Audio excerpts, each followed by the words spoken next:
Evening.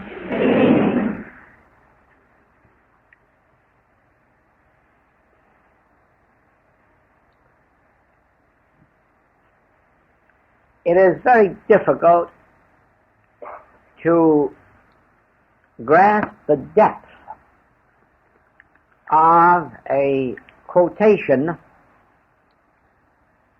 with which one is so familiar that it has become almost a part of them. And so you will find it difficult, I'm sure, at first to grasp the depth that lies in this quotation.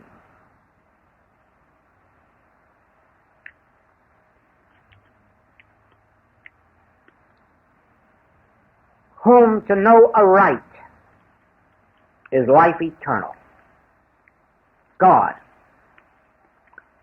To know God aright is life eternal. You can't imagine the depth of that, but I hope that I can convey a bit of it to you by saying that the entire secret of life is bound up in the understanding of that particular quotation. In other words, if we understood God aright, there would be no more questions in our lives, and we would have the secret of spiritual living, harmonious living, and demonstration. All that blocks us from harmony is our ignorance of God, nothing else. We may believe that we know what God is, but actually no one wholly does, but very few have even begun to grasp what God is.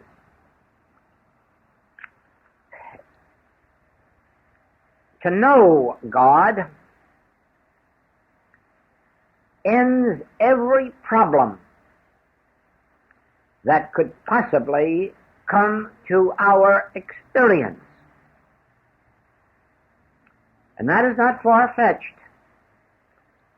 I'm being factual when I say that it would be impossible to have an unsolvable problem and to know God aright. Now the reason is this. God is the answer to every problem. God is the substance, the law of harmony. But what is God?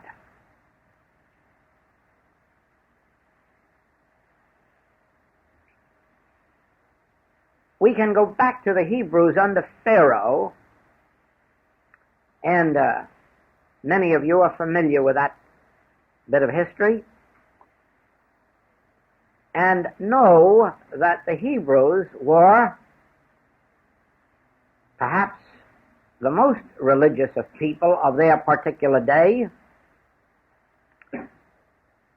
They were closer to living according to laws of God than the Egyptians and other nations who were living completely in idolatry, whereas the Hebrews at least had the one God by then. And yet, with all their adhering to the laws of the Hebrew teachings, they were in slavery, and for centuries they didn't come out of it. And we just pass over that word for centuries, as if that were just a few minutes.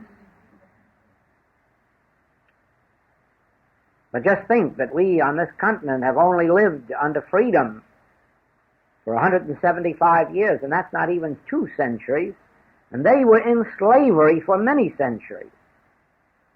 Now, how could this be with all of their religious living? And the answer is they did not know God. And how do we prove that?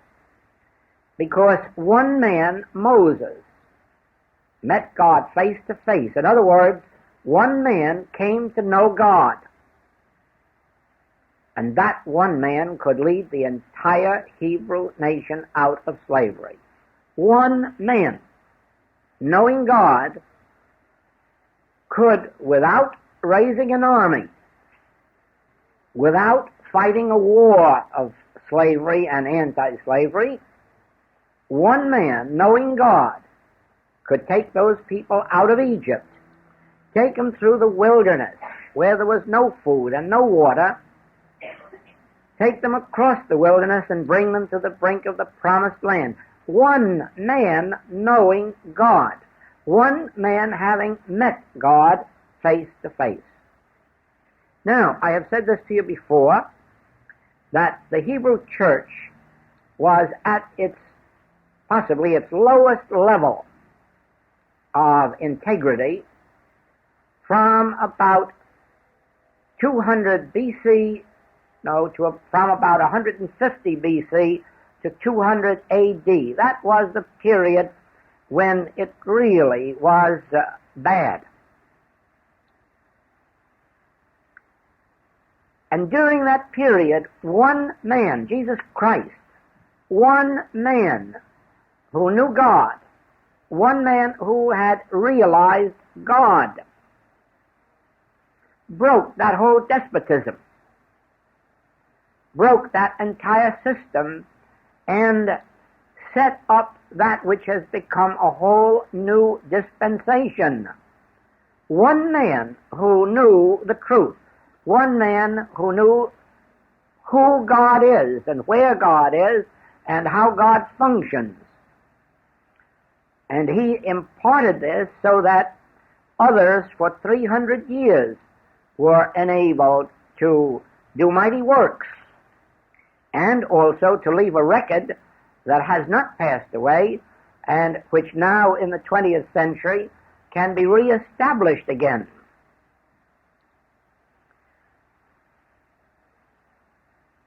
In about the 9th century, there was the Hebrew leader Maimonides, who likewise brought a tremendous amount of freedom to Hebrews under persecution, the persecution of the church.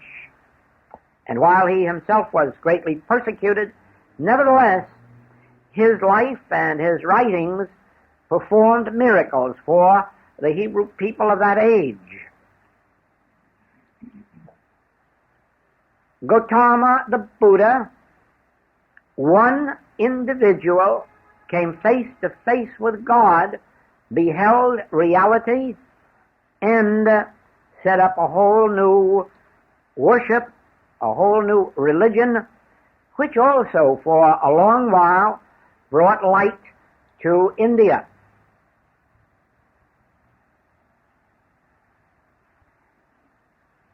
About 1500, Guru Nanak, who received his enlightenment before he was born and came into the world with it, established an entire religion based on peace, based on not taking up the sword, based on not laying up treasure where moth and rust doth corrupt. And for 3 generations, his teaching spread from corner to corner in India and brought forth a tremendously fine people. Unfortunately, after the 3rd century, after the 3rd generation, they disobeyed his orders, and they built the most magnificent temple in all of India. It still stands there in all of its magnificence. But he warned them, money must have soldiers. And as soon as they built this temple and marauding bands started to rob it, they found it was true. They had to have soldiers. And today, this religion is the warrior race of India. the warrior religion of India, the religion that was founded on the opposite basis. You might say Christianity has had a similar experience. At one time, do not take up the sword and resist not evil, and now it is in the forefront of the world's great armaments.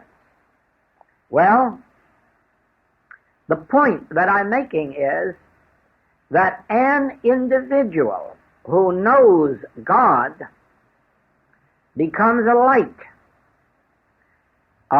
so bright that millions of others are lighted and many centuries are lighted. If only this light could be imparted to others, it would be a continuing experience throughout all time. The unfortunate part is that wherever an individual has come to know God, he has only been able to impart it to a few, and those to still fewer in the next generation, and those to none in the next. Now, our task in this day is to come to know God aright. And I have the same conviction that the Master had, that it is possible. You may not know this, but at the time of the Master, it was forbidden to teach truth to the people. They were not ready for it, according to the high authorities, never could receive it, and therefore truth was to be revealed only to those in monasteries. And of course you know that all women were immediately ruled out as not being ready. It was a prerogative only for men to know God, and then only for those few who took up the religious life. And the Master disagreed with this. The Master felt that truth could be imparted to the world, and so he left his religious order and went out into the Holy Lands teaching and preaching truth. And wherever he could find a following, whether on the roads, on the mountains, the seashores, or even in the temples, wherever he could find listeners, he attempted to impart the revelation of God.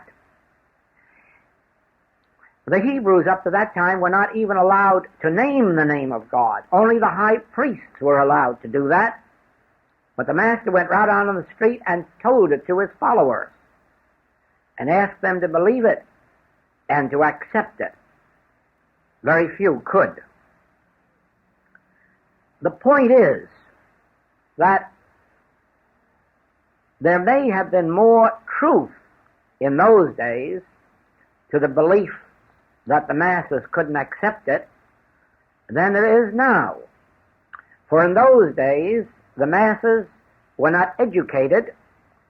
The masses had no access to manuscripts or the printing press, books, magazines, no access to radio or television, and therefore you were up against a very difficult thing in talking to superstition, ignorance, bigotry, bias, prejudice.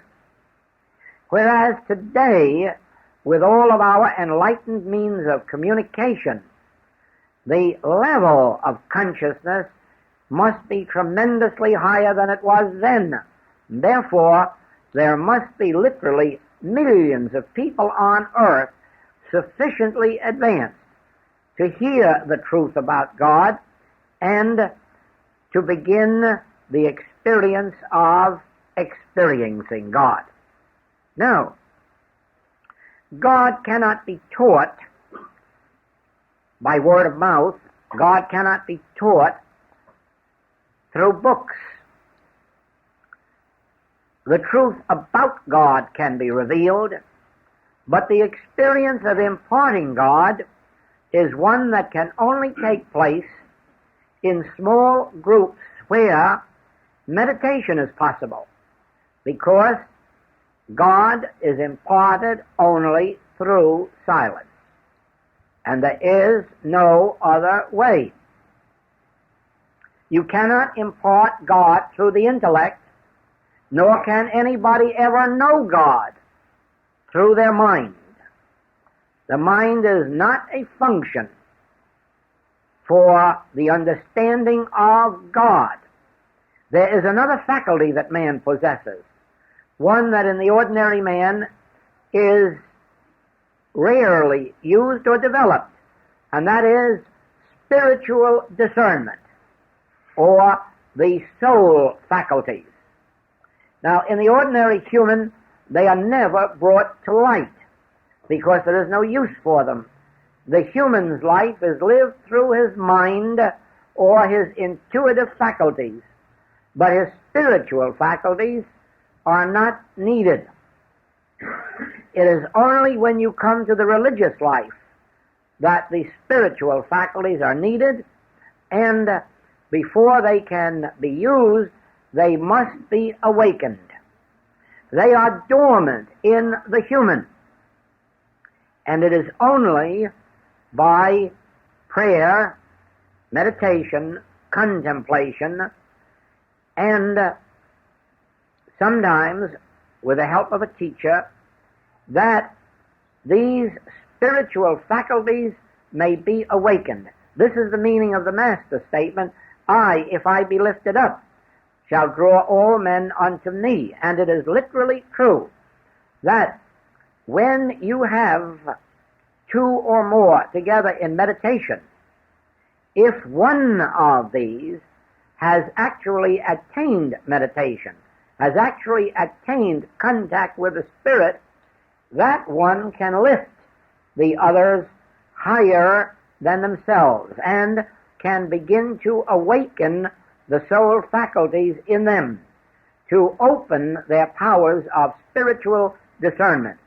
This is the method of teaching that has been used in the spiritual religious institutions of the world from the beginning of time in what used to be called the brotherhoods or schools of wisdom.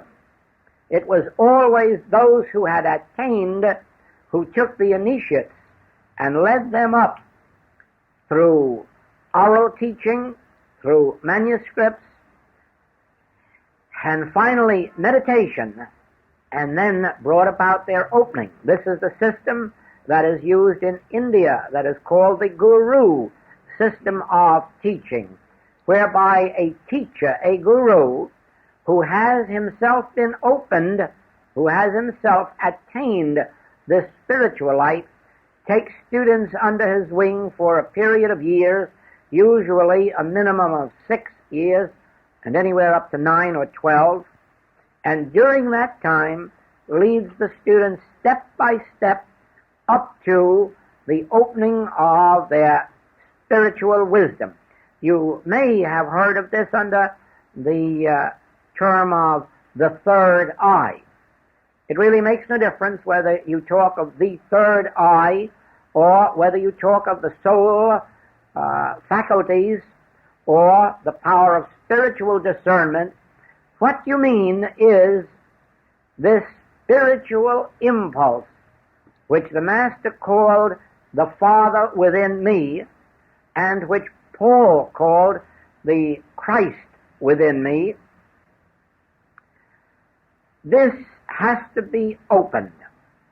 If you can visualize, see, not knowing the history of Jesus before his ordination, we have no way of speaking about his experience, but we can follow Gautama, the Buddha, who for these 7 or more years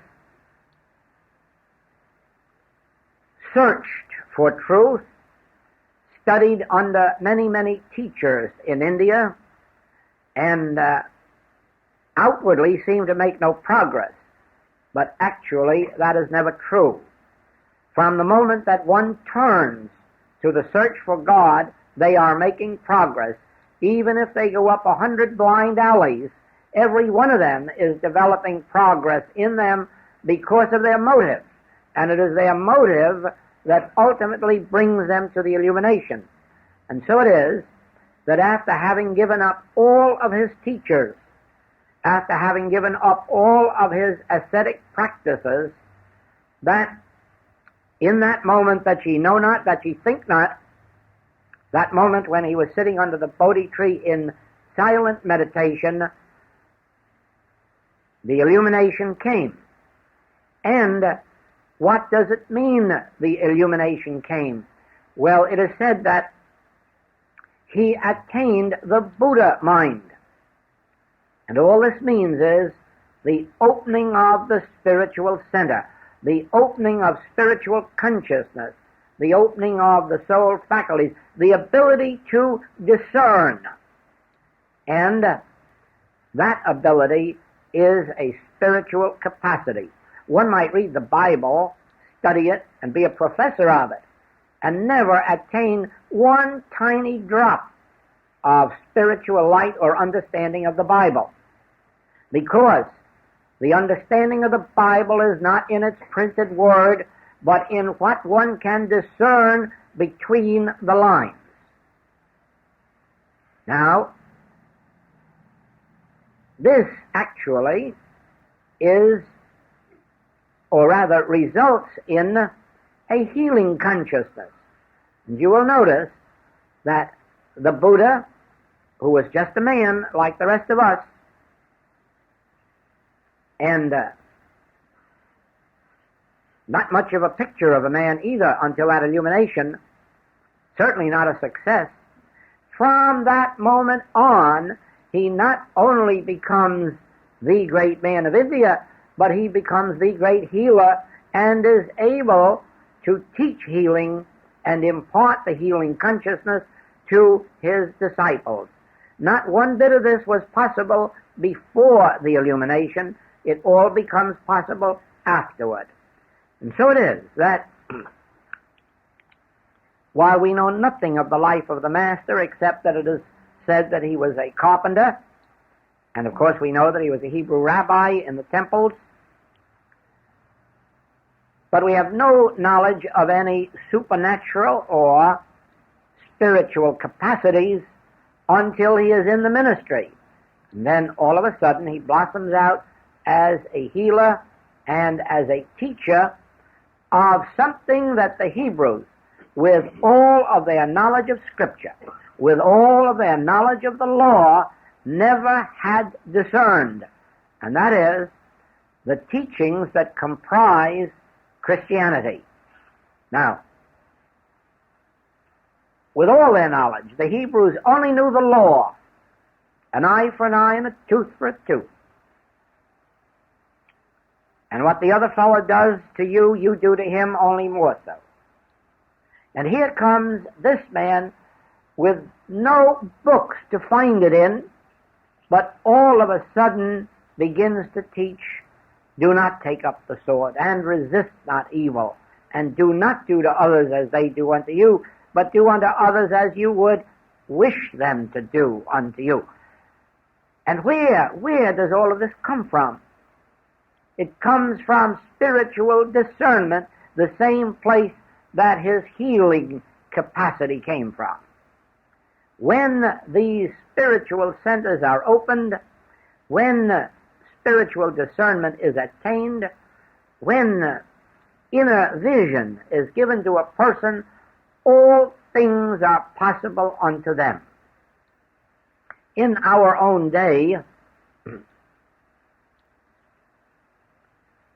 you have witnessed the work of two women who were in and of themselves nothing and nobody.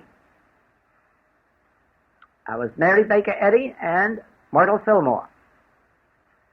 Myrtle Fillmore, a housewife and nothing more. Mrs. Eddy, less than that. And watch the marvelous works that those two women have left on this earth. Watch what they have done in the way of opening a whole new world of religion, of opening a whole new meaning to spiritual healing and to establish, mind you, neither one of them had money. Neither one of them had name or fame. And yet both of them have left worldwide establishments in their own time while they were still on earth. And so you must ask yourself, did these women really do this? And I must say to you, no, don't you believe it. It was that in one single moment they were spiritually illumined, and as the Master said, the Spirit of the Lord God is upon me, and I am ordained to heal the sick. And he might have said, I am ordained to start a whole new dispensation. And so it was that these two women, who were really nobody in its absolute meaning, have left marks on the world that many women with tremendous advantages never can hope to equal or even approach. And so it is we know. I'm reminded of this particularly because I was called one time in Boston to a man who had had a stroke and was completely paralyzed. And this particular night I was called to the home by the nurse and told that this man is passing on. It will only be a short time and he will go. And I sat there for a few moments and I realized I could do nothing there. And so I said to her, I'm going for a walk and then I'll go back to my apartment. Phone me later. And I walked past those buildings. There's about $10 or $12 million worth of buildings all standing together there that represent the Christian Science headquarters. And as I walked past the edifice of the big Mother Church, I looked at it and said, if I only knew what made it possible for a simple little woman of no talents to raise up in her own time this $12 million mass of stones, I would know how to raise up this man. And the answer came just as clearly as if it was spoken, although it wasn't. The same power that raised up these buildings raises men. And with it came the realization, of course, that power is the Spirit of God, or what we call the Christ, the Spirit of God in man. Of course it could raise up buildings, and of course it could raise up a man. And I'm happy to tell you that within 6 weeks that man was walking on the street. Not by virtue of me, by virtue of the realization of that Spirit which can raise up the dead. The same Spirit that raised up Jesus Christ from the dead will raise up your mortal bodies. But there must be the attainment of that Spirit. And that means that we must come to know God aright. Now the reason is this. The moment we mention the word God, instantly we think of something out here that's going to do something to us, or might, or that we hope will. And in that second we lose our demonstration.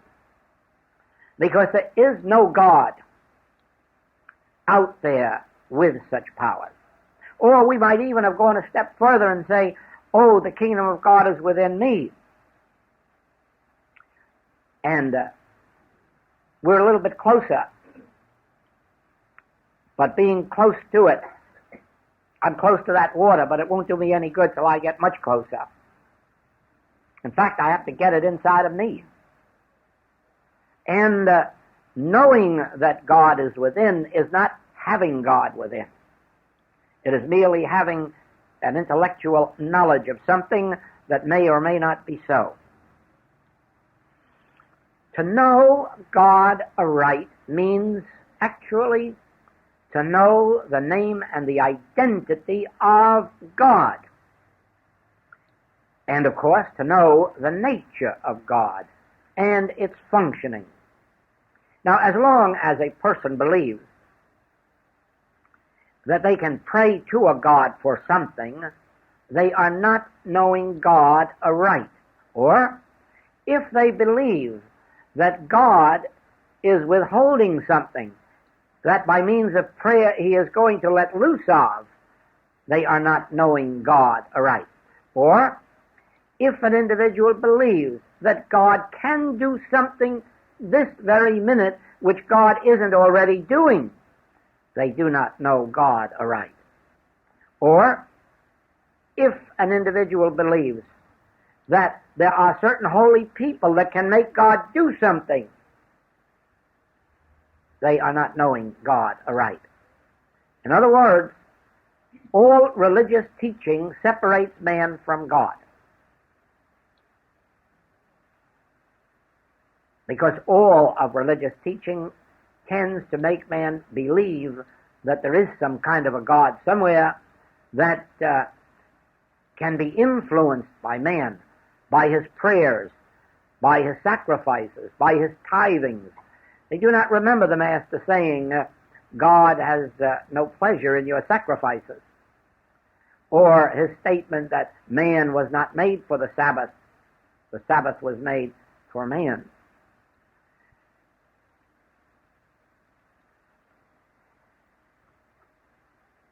God cannot be influenced by man, not even by a holy man. God can never be induced to do something. God already is. And God already is doing. You might look outside and see black night out there, but none of you are going to sit up tonight to pray for sun tomorrow or for daylight. Because you know that God is ising. You know that God is functioning. You know that God is about his business this very moment, and that in its rightful second, daylight will appear. In its rightful second, the tides will be in or the tides will be out. You know that even if your trees are barren, as they were a month ago, you know right well that within 1 month there will be leaves on them, and you also know that within another month or two there'll be flowers and fruit and berries. Why do you know?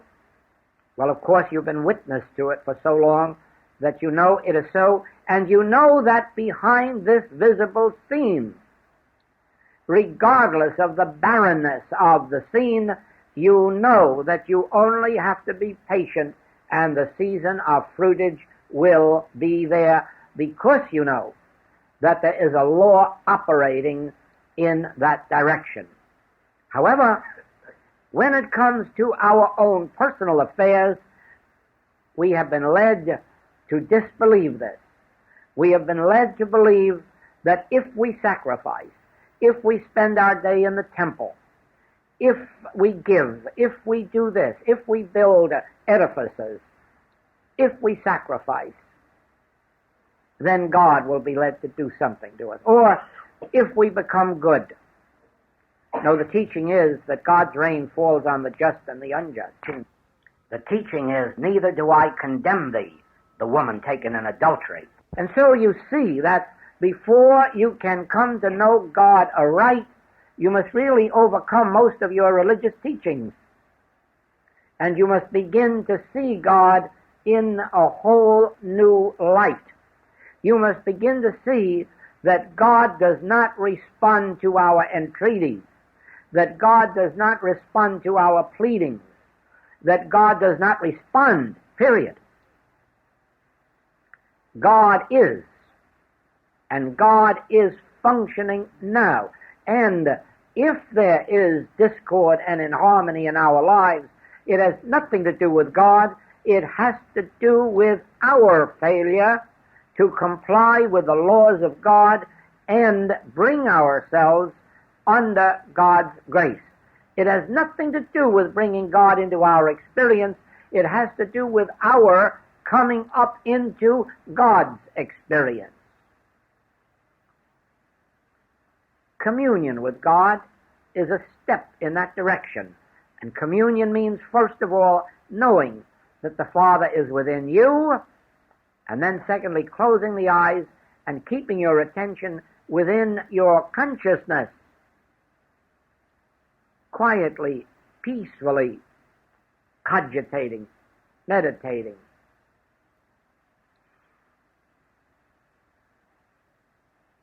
Meditate upon God day and night. Think of God. Try to understand the infinite nature of God. Try to understand that God is no respecter of persons, and God is no respecter of religions. There's no such thing as a Catholic God, a Protestant God, a Hebrew God, or a Vedanta God. There is only God, the Spirit that is within you, whatever your name or nature, color, creed, religion, race, or whatnot. There is only one God, and it is within you. And then you lose all your prejudices and biases and bigotries, and you commence to understand what it means to love the Lord thy God with all thy heart and thy neighbor as thyself. For thy neighbor is thy brother. Thy neighbor is thyself, for God is the self of you and the self of your neighbor. Now we're commencing to see God closer, for God now reveals itself as myself, and therefore as thyself. And so there is only one self, which means there is only one life. The life you are living at this minute is the same life I am living at this minute, for there is only one life in this entire universe. The life of the grass is the same life as the life of the orchid or the life of the rose, and the life of the bird and the life of the lion. And as we know this, be assured the lamb can lie down with the lion. Once we know that the same life permeates all, and so it will be in our national and our international relationships. Once we know there is only one life, whether that life appears as a friend or as an enemy, it is still the one life, and our recognition of that stops our hating and enforces our loving, and love is the liberator. Love is the fulfilling of the law. But you can't love until you know that the same God that is the life of your being is the life of your neighbor's being, whether this neighbor is friend or foe. Then you will ultimately see the healing consciousness which realizes there cannot be a diseased life and there cannot be an aged life, because we all have one and the same life, and it is ageless and it is deathless. So you see that by beginning to dwell on the nature of God and beginning to overcome these old religious beliefs about God, you come to see God as love, but in the midst of you. You see God as life, but in the midst of you. You see God as your high tower in the midst of you. You see God as the health of your countenance. This is a different God than you have been taught. God is the health of your countenance. God isn't somebody that you pray to for health. God is the health of your countenance. God is your meat and your wine and your water. God is not the one you pray to for food or clothing or housing. God is your food and your clothing and your housing. And to know God aright is life eternal, because it includes your food, and you are not dependent outside. Yes, the very moment that God reveals himself to you as yourself, be still and know that I am God. That ought to shock everyone out of their seats. Be still and know that I am God. And here we've been saying I all this time, and while we were saying I, we were trying to get supply for I, or we were trying to get health for I, or we were trying to get companionship for I. And all of this time, I am. I already am. I in the midst of me is the very thing we've been praying to, and it is the thing we have been praying for, only we've been praying for it under the name of food and clothing and housing. And it isn't that, it is I appearing as. Once it begins to dawn in your consciousness that God is closer to you than breathing, you'll stop looking for it in your lungs. You'll know it isn't in your physical makeup. And you'll wonder what is meant by closer than breathing. And you'll know the only thing that's closer to you than your breathing is yourself. Yourself is the only thing that's closer to you than breathing. And then eventually you will learn, I in the midst of you am mighty. And you learn all that goes with that. And then again, you'll be developing the healing consciousness, for now you will not be praying for anyone's health. Now you will be abiding in the consciousness of God's presence within you. You will be communing with it, tabernacling with it, enjoying it, and it will emanate out from you as a healing influence to those who do not yet know fully that I in the midst of them is God. Be still and know that I am God. I in the midst of you. And then, remember that when this was revealed to Moses, he did not permit it to be known or talked or voiced to anyone. Remember that up until the time of Jesus Christ, it was not permitted to reveal this to anyone, for it was said they could not be ready for it. And they proved it by crucifying him after he revealed it to them. But in this day, when we do not go up and down the streets saying this, when we reserve this for those who are led to be taught it, we have reason to believe that they know enough to keep this locked up within themselves. And, as I said to you the other night, don't expose your seeds of truth. Wait for these seeds to grow in you and sprout fruit. Then let the world see the fruit of it, but don't ever reveal to them the seed and source of it, and reveal it only to those who have shown by their actions that they have made sufficient advance and sufficient sacrifice to gain this. In other words, you don't give college diplomas to grammar school boys or high school boys. You wait for them to grow up into a readiness for it, and so it is with this. When people have shown that they are willing to give hours and hours and hours and days and weeks and months of study, that they are willing to spend their money, which is the God of this world, by that time you know they're really serious. They're really wanting something. And then you can begin to share first the milk of the Word and later the meat of the Word. Always leading up ultimately to this. No truth is really truth until it is experienced. Until then it is the truth about the truth. But the truth itself is in the experience. That is why when the Master was asked, what is truth? He had to turn on his heel and walk away. How could he say to that man, I am the truth? They would have crucified him that night instead of waiting for the next night. No. And as a matter of fact, you will find in your experience that those who talk most freely about truth are those who have not gained it.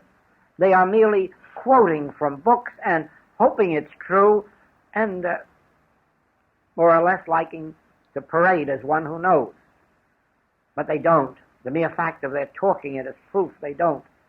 For those who know keep it bottled up within themselves until they're in some such position where they are revealing it to those who have revealed in their conduct that they too are ready for the final unfoldment.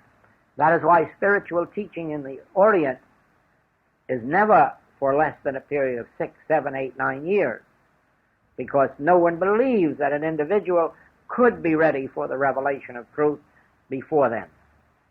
And I'm hardly in agreement with that. I don't know myself of students who have come to the realization of truth before that many years has passed, and even that is a conservative estimate. I like to have them go 10 years first before I really believe, unless they've shown in some way that they're one of the few who have attained it sooner. And that may be trying to protect my own reputation because it took me so many years. I like to believe it must take you that long too. I didn't find that it comes easily or quickly. And I don't find with our students that it comes easily or quickly because it is revolutionary. Truth is a violation of everything that's taught in religion. Any religion. Those who inaugurated the religions knew and taught the truth. But what man has done with them in the intervening centuries is something pitiful. That's not said in a sense of criticizing or condemning, because I'll be very frank with you and tell you that if we organized this as a religion, I wouldn't give it 20 years before the truth would be gone out of it. It isn't in the nature of truth to be held except by individuals who have learned to live within themselves, not as a mass, and not individuals who live by the law that anyone else lays down upon them, but only those who can rise to the place of living by grace. And that doesn't mean violating law. It means being above the law, where there is no need for law, but living under grace. Well,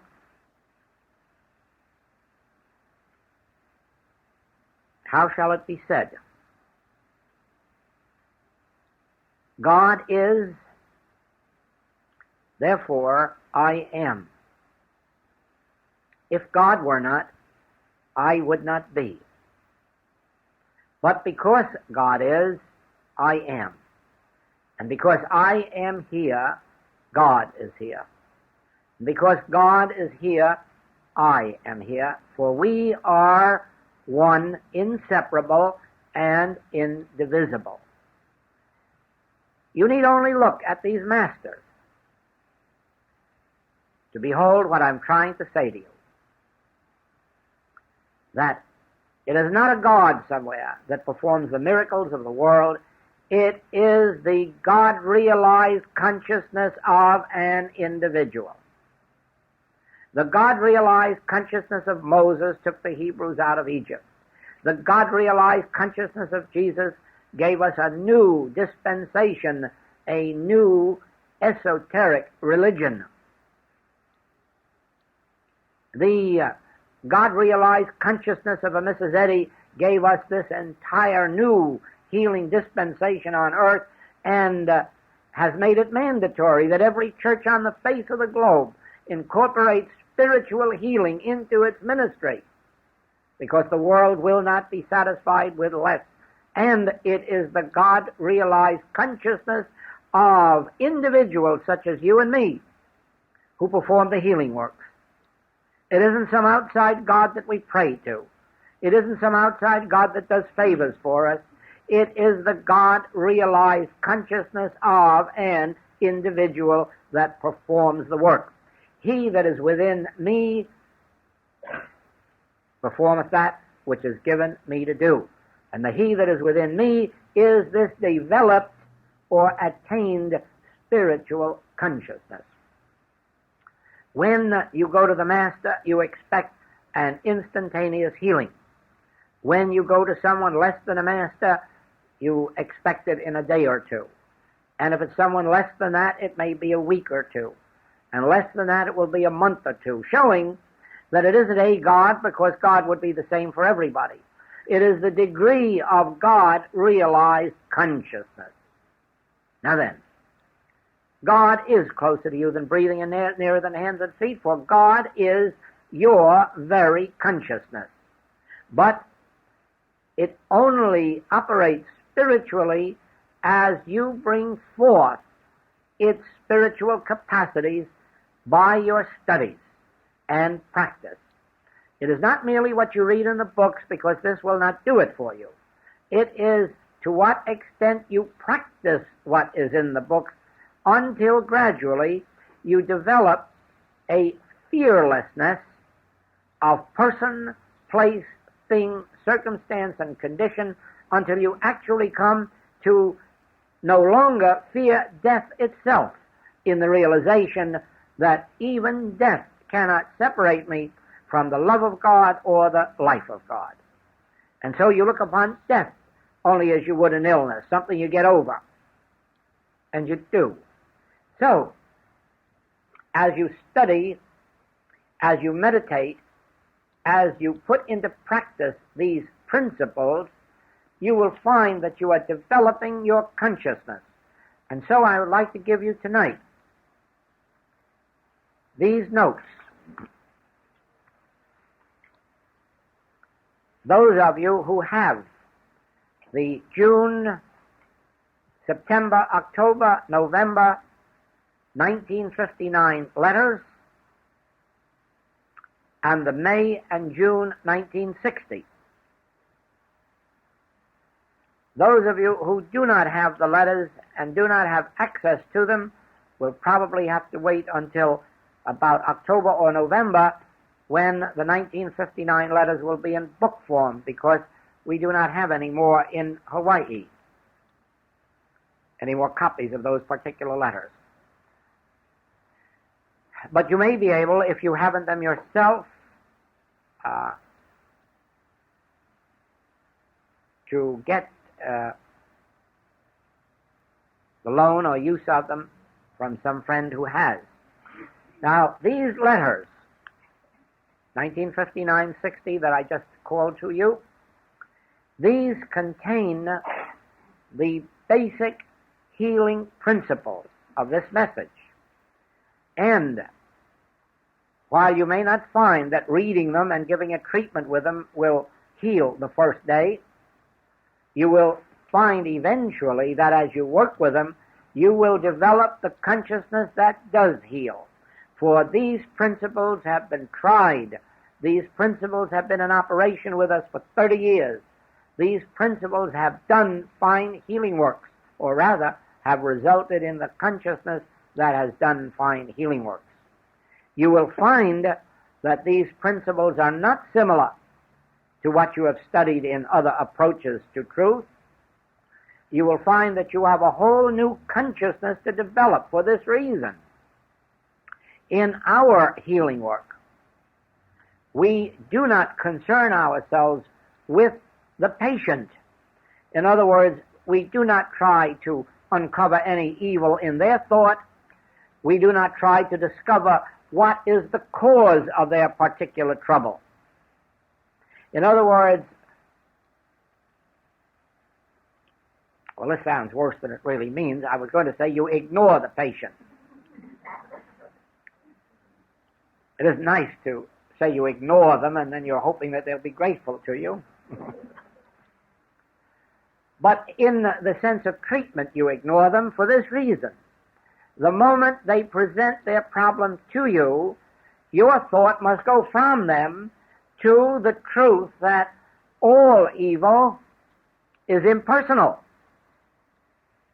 and does not have its rise in them, but in this universal belief in two powers which we call the carnal mind. And then the second realization that since the carnal mind was not created by God or ordained by God, it has no power. And so you find the treatment work very simple. The only difficulty is in the continuous practice of it until your consciousness is so developed that you do not look to any person with judgment, criticism, condemnation. And the reason is that if you do look upon anyone with the belief that their trouble is within them, you are malpracticing them, and you are not a very good practitioner. You are malpracticing any person, any animal, or any plant that you look to and expect to find evil in. You are only spiritually practicing when you realize that since God is my selfhood, God is your selfhood. And that makes God the selfhood of the woman taken in adultery. And it makes God the selfhood of the thief on the cross.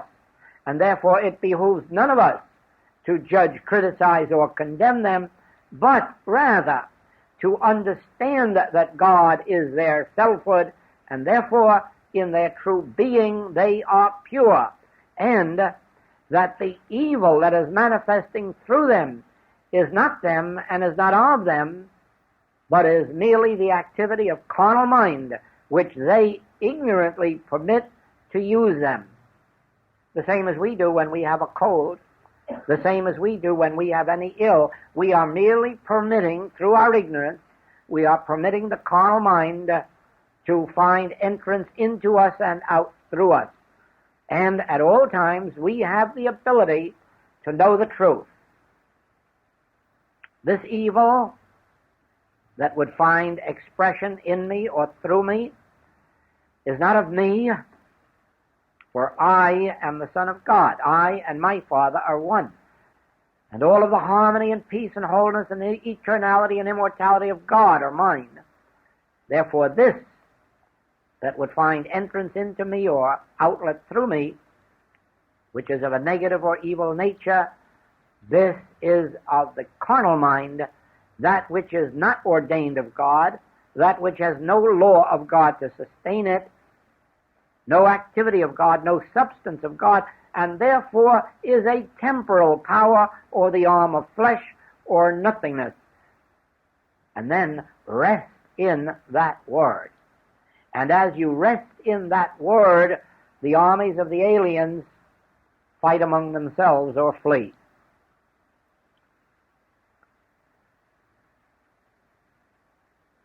So then, these are the principles used in our healing work. And then this other note. For all problems concerning human relationships, whether in the home, in the community, in the nation, or internationally, all problems of human relationship are dealt with in accord with the chapter Love Thy Neighbor in the book Practicing the Presence. Love thy neighbor in Practicing the Presence, and the relationship of oneness in the art of spiritual healing. The relationship of oneness in the art of spiritual healing.